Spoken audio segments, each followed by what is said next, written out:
نحمده ونصلي ونسلم على رسوله الكريم أما بعد. عن ابن عباس رضي الله تعالى عنه أن رسول الله صلى الله عليه وسلم قال في المعتكف: هو يعتكف الذنوب ويجزى له من الحسنات كعامل الحسنات كلها. حضرت عبداللہ ابن عباس رضی اللہ تعالیٰ عنہ سے روایت ہے، رسول کریم صلی اللہ علیہ وآلہ وسلم نے ارشاد فرمایا: اعتکاف کرنے والا گناہوں سے بھی بچا رہتا ہے اور اسے باہر کی نیکیوں کا ثواب اور بدلہ عطا کیا جاتا ہے جیسے نیکی کرنے والے کو ملتا ہے۔ رمضان المبارک کے آخری عشرے کا اعتکاف مصنون اعتکاف نبی پاک صلی اللہ علیہ وسلم کی سنت مبارکہ ہے اور اس کو سنت مؤکدہ علی الکفایہ کہا گیا ہے، یعنی بستی کے محلے کے لوگوں میں سے ایک دو اگر اعتکاف کر لیں سب کی طرف سے سنت ادا ہو جاتی ہے، کوئی بھی نہ کرے تو سارے محلے والے سنت کو چھوڑنے کے گنہگار ہوتے ہیں۔ رمضان المبارک کے آخری عشرے کا اعتکاف یعنی رمضان المبارک کی 20 تاریخ کو غروب آفتاب کے وقت میں یہ معتکف مسجد میں موجود ہو اور عید کا چاند دیکھ کر وہاں سے نکلے، اس کو مصنون اعتکاف کہا جاتا ہے۔ تو پہلا مسئلہ یہ ہوا کہ یہ اعتکاف شروع ہوتا ہے 20 رمضان کے غروب آفتاب سے، یعنی 20واں روزہ مسجد میں ہی افطار کیا جائے۔ نبی پاک صلی اللہ علیہ وسلم آخری عشرے کا اعتکاف فرماتے رہے، یہ صحاح ستہ کی تمام حدیث کی کتابوں میں موجود ہے۔ اور دوسرا فضیلت کے طور پر حدیث میں اس کا ثواب بھی بیان کیا گیا، جیسے یہاں فرمایا کہ گناہوں سے محفوظ رہتا ہے اور باہر کے نیک اعمال کا ثواب اس کو ملتا رہتا ہے۔ ایک حدیث پاک میں فرمایا رمضان کے اعتکاف سے 2 حج اور 2 عمروں کا ثواب ملتا ہے۔ پھر اعتکاف کے فوائد اگر مختصراً ہم ذہن میں رکھیں تو سب سے بڑا فائدہ یہ ہے کہ یہ انتہائی قیمتی لمحات، رمضان کا آخری عشرہ جو جہنم سے آزادی کا ہے، اس میں دن اور رات مسجد میں گزرتے ہیں، لہٰذا یہ معتکف گناہوں سے محفوظ رہتا ہے، برائی کے ماحول سے محفوظ رہتا ہے، اللہ کے گھر میں اللہ کا مہمان بن کر رہتا ہے، اللہ کی طرف متوجہ رہتا ہے، ہر وقت نماز کے انتظار کا ثواب اس کو ملتا رہتا ہے۔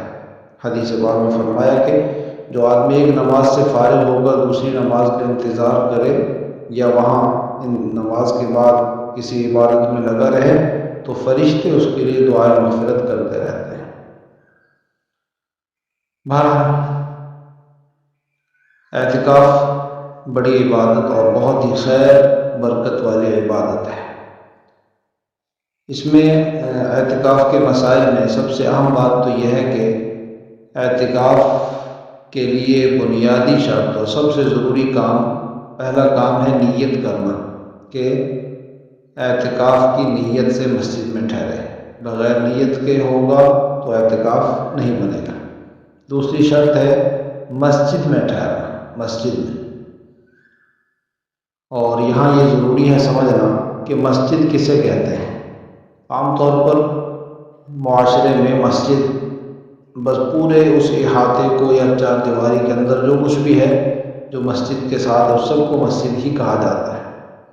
شرعاً مسجد صرف اس جگہ کو کہا جاتا ہے جہاں نماز ادا کی جاتی ہے اور جو جگہ نماز کے لیے بنائی گئی ہے، متعین کی گئی ہے۔ لہذا مسجد کے ساتھ اسٹور یعنی مسجد کا سامان رکھنے والا کمرہ یا مؤذن کا کمرہ، اسی طرح وضو خانہ، غسل خانے، واش روم وغیرہ، یہ مسجد میں شامل نہیں ہیں، یہ مسجد میں شامل نہیں ہیں۔ اسی طرح بعض مساجد میں مسجد کے ساتھ ایک ہال یا کمرہ بنایا جاتا ہے بچوں کے پڑھنے کے لیے، اگر تو وہ مسجد کے متولی نے، بنانے والے نے اس کو مسجد میں شامل نہیں سمجھا تو وہ بھی مسجد میں نہیں ہے۔ لہذا جو چیزیں مسجد میں شامل نہیں ہیں وہاں معتکف کا جانا بھی جائز نہیں ہے۔ تیسری شرط ہے روزہ۔ بغیر روزے کے اعتکاف نہیں ہوگا۔ رمضان المبارک میں تو روزہ رکھا ہی جاتا ہے، لہذا اگر کسی نے روزہ نہیں رکھنا یا نہیں رکھا تو وہ اعتکاف نہیں کرے گا، یا جس کا روزہ رکھا لیکن روزہ توڑ دیا یا کسی وجہ سے ٹوٹ گیا تو اس کا اعتکاف بھی ٹوٹ جائے گا، فاسد ہو جائے گا۔ اور ایک شرط یہ ہے کہ وہ شخص، مرد ہو یا عورت، فرض غسل سے پاک ہو، جنابت سے، اور عورت حیض و نفاس سے پاک ہو، یہ بھی شرط ہے۔ اعتکاف کی حالت میں مسجد سے نکلنا صرف ضرورت کے طور پر جائز ہے۔ چنانچہ حضرت عائشہ رضی اللہ تعالی عنہ سے روایت صحیح بخاری میں کہ نبی پاک صلی اللہ علیہ وسلم اعتکاف سے صرف قضاء حاجت کے لیے نکلتے تھے۔ تو بشری تقاضے ہیں، پیشاب پاخانے کے لیے جانا ہے، استنجا کے لیے جانا ہے، وضو کے لیے جانا ہے، اور اگر غسل فرض ہو جائے، سوتے ہوئے احتلام ہو جائے تو فرض غسل کے لیے نکلنا جائز ہے۔ اگر ایسی مسجد میں ٹھہرا ہے جہاں جمعہ ادا نہیں ہوتا اور شہر ہے یا ایسی بڑی بستی ہے جہاں جمعہ واجب ہے تو جمعہ پڑھنے کے لیے دوسری مسجد میں جا سکتا ہے، جمعہ ادا کر کے واپس اپنے اعتکاف کی جگہ آ جائے۔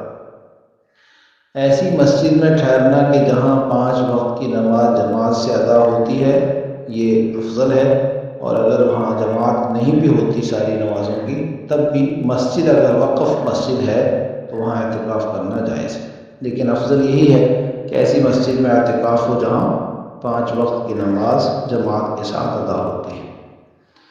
اعتکاف سے ضرورت کے طور پر، ابھی جیسے عرض کیا، یہ بشری تقاضے ہیں، طبعی ضرورتیں ہیں، ان کے لیے نکلنا جائز ہے۔ شرعی ضرورت جمعہ ہے، اس کے لیے نکلنا جائز ہے۔ ان کے علاوہ اور کاموں کے لیے، کسی مریض کی عیادت کے لیے یا جنازے میں شرکت کے لیے یا کسی اور کام کے لیے مسجد سے نکلنا جائز نہیں ہے۔ اب یہاں یہ بھی سمجھنا ہوگا کہ اگر کسی نے ایسا کام کر دیا جو کہ اعتکاف کی شرطوں کے خلاف ہے، یعنی وہ شرط ٹوٹ گئی تو اعتکاف ٹوٹ جائے گا۔ سب سے اہم چیز ہے مسجد میں ٹھہرنا، تو مسجد کی حدود بیان کر دی گئی، اس لیے بغیر ضرورت کے اگر تھوڑی دیر کے لیے بھی مسجد کی حدود سے نکلا تو اس کا اعتکاف فاسد ہو جائے گا، ختم ہو جائے گا۔ تو اس کا بہت احتیاط کی ضرورت ہے۔ پھر اسی طرح اگر کسی کا روزہ ٹوٹ گیا تو اس کا بھی اعتکاف ٹوٹ جائے گا۔ مسجد کے اندر رہتے ہوئے ضرورت کے ایسے کام جو مسجد میں ہی ادا ہو سکتے ہیں وہ جائز ہیں، جیسے کھانا پینا، سونا، اور مسجد میں اگر ضرورت ہو تو اپنے بال ٹھیک کرنا، ناخن کاٹنا، لیکن یہ مسجد میں نہ کریں۔ بہت ضروری ہو، خرید و فروخت کی کوئی بات، مجبوری ہو تو مسجد میں رہتے ہوئے کر سکتے ہیں، لیکن سامان مسجد میں نہ لائیں۔ ضرورت کی بات، دنیا کی بات بھی مسجد میں بیٹھے ہوئے، آج کل موبائل کا استعمال ہے تو گھر والوں سے یا باہر جو لوگ ہیں ان سے صرف ضرورت کی بات کر سکتے ہیں۔ اسی طرح کپڑے تبدیل کرنا، خوشبو لگانا، سر میں تیل وغیرہ لگانا، تو یہ سب مسجد میں رہتے ہوئے جائز ہے۔ مسجد میں رہتے ہوئے ڈاکٹر صاحب ہیں، وہاں کسی مریض کا معائنہ کرنا، اس کو دوا لکھ کر دینا جائز ہے۔ مسجد میں رہتے ہوئے قرآن کریم کی تعلیم یا دین کی تعلیم دینا درست ہے، لیکن اجرت پر رہو۔ اسی طرح برتن، کپڑے وغیرہ دھونا، لیکن شرط یہ ہے کہ خود مسجد میں ہو، پانی باہر گرے، اس طرح سے جائز ہے۔ اب مسجد میں رہتے ہوئے عام طور پر لوگ سمجھتے ہیں کہ بالکل خاموش رہنا ہے اعتکاف، تو یہ بالکل خاموش رہنا مکروہ ہے، یعنی یہ کوئی نیکی اور عبادت نہیں ہے۔ لیکن فضول باتوں سے، دنیاوی باتوں سے، بیہودہ باتوں سے وہاں بچنا یہ بھی ضروری ہے۔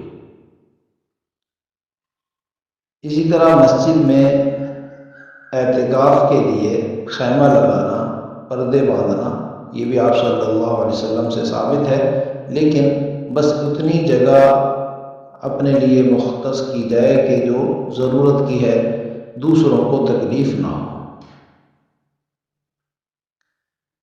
اجرت پر وہاں کوئی بھی کام کرنا مسجد میں یہ جائز نہیں ہے، وہ چاہے کپڑے سینا ہو یا تعلیم دینا ہو یا کوئی اور کام کرنا ہو، وہ جائز نہیں ہے۔ اعتکاف کی حالت میں کوشش کی جائے کہ اپنا وقت عبادت میں مصروف رکھا جائے، آرام کے علاوہ، کھانے پینے کے علاوہ عبادت میں، تلاوت ہے، ذکر ہے، تسبیحات ہیں، یا دین سیکھنا سکھانا ہے، دینی کتابوں کا مطالعہ ہے، تو اس میں اپنے آپ کو مصروف رکھا جائے۔ اللہ رب العزت ہمیں دین کی سمجھ، عمل کی توفیق عطا فرمائے۔